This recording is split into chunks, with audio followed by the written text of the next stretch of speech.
me, title, whatever. You feel me? You feel me? As he took a We plea here. deal that was live streamed to YouTube. Appreciate y'all Facing boys. 5 life W3K. sentences with an additional 75 years in Florida State Prison, Bortlen's legal team was able to do the damn near impossible. Pleading no contest, the state agreed to drop 2 counts of first-degree murder for the shooting deaths of YNW Juvie and Sack Chaser. They'd also drop a conspiracy to tamper with the witness and a count of directing gang activities. By entering a plea of no contest, Bortlen has not admitted guilt, has not admitted the existence or involvement in a gang, and has not implicated himself or others in a murder. In exchange for his plea, Bortlen has been found guilty of 1 count of tampering with a witness, 2 counts of being an accessory to a capital felony, and 1 count of unlawful use of a two-way communication device. Bortlen has been sentenced to 10 years in Florida State Prison on these charges, to be followed by 6 years of probation. He was also credited for his time in jail.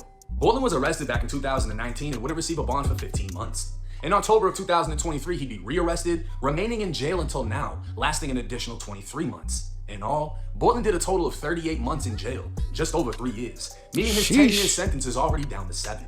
Due to Florida law, 85% of a prison sentence must be completed. So if Bortlen is on his best behavior, he could be released in just under 6 years at the young age of 32.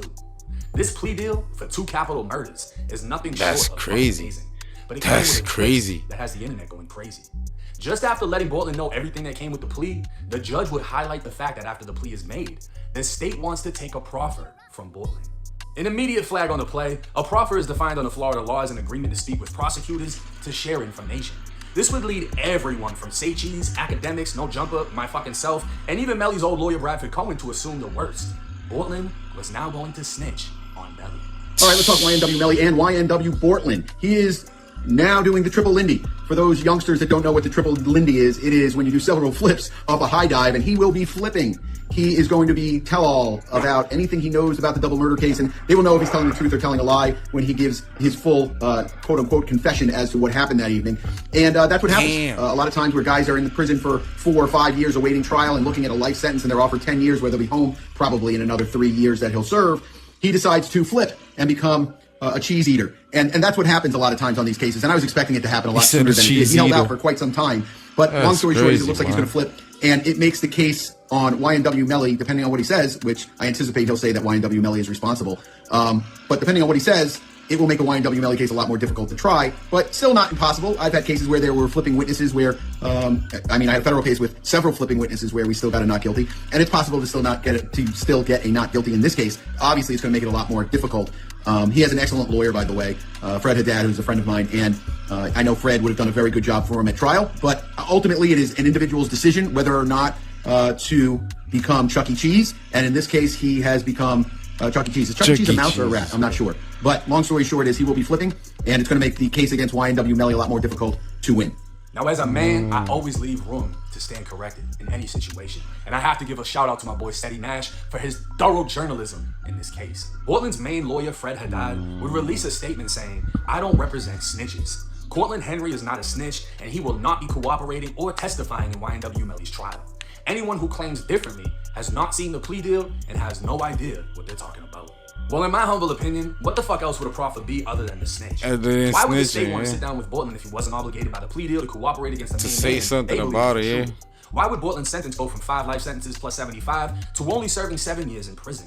What else would they have to talk about when the only thing left to do in the case is talk about that, yeah. Even the judge would tell Bortlen in court, "I don't know how your lawyers pulled this off." Well, I reached out to Bortlen's other lawyer, Joe Nascimento, who further clarified Bortlen has not agreed to testify and will not provide any statement implicating Melly or anyone else. This plea agreement brings closure to Bortlen's cases and will be the last time he appears in a courtroom. Hey, 1090 Jake. Thanks for giving me the chance to clear up a lot of the confusion and just chaos that's happening online right now after YNW Bortlen's plea this afternoon went viral on social media. It's clear that a lot of people just don't understand what has happened. I want to start by talking about what he was charged with. He was facing 2 counts of first-degree murder, 2 counts of accessory after the fact of first-degree murder, tampering with a witness, conspiracy to tamper with a witness, directing the activities of a criminal gang, and utilization of a two-way communication device to commit a felony. In all, he was facing 5 mandatory life sentences if found guilty, plus an additional 75 years on top of that. The facts of his plea are that he has pled no contest. That's very important because that means he has not admitted guilt. He's not admitted that he's done anything wrong, and he's certainly not admitted or given information about anybody else. He's been found guilty, but in exchange, the state has dismissed the 2 murder counts, the conspiracy to tamper with the witness count, and the charge about directing the activities of a criminal gang. He's going to be sentenced to 10 years in Florida State prison, followed by 6 years of probation with credit for time that he served. He took a plea, but it's not like the Gunna stuff, because Gunna directly said yes, ma'am, towards the gang question, like, oh, it's YSL a gang. So yeah, I understand why people are like, yo, he's a rat, because he took a plea, but on the plea he's saying this is again. But this one is almost the same thing, but it's kind of like, damn, bro, it's kind of snitching, right? I don't know. If he getting 10 years, I cannot say that's snitching, bro.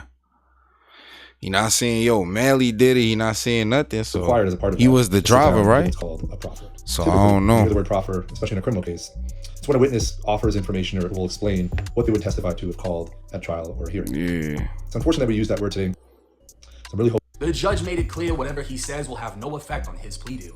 Meaning, he could apparently say anything, or not much of anything at all. Bortlen technically didn't beat the murders, the charges were dropped. So if he sat down and admitted to the murders, he would be recharged. With that in mind, I wonder if Bortlen would be able to plead the fifth, invoking his Fifth Amendment right, which guarantees no person shall be compelled in any criminal case to be a witness against himself. Meaning Bortlen could potentially refuse to speak to keep himself from further incriminating himself. We won't know until it happens, and we'll have to wait until then to see what's actually said. Hey, man, we gonna see then. We gonna see what's the word, chat. Y'all let me know.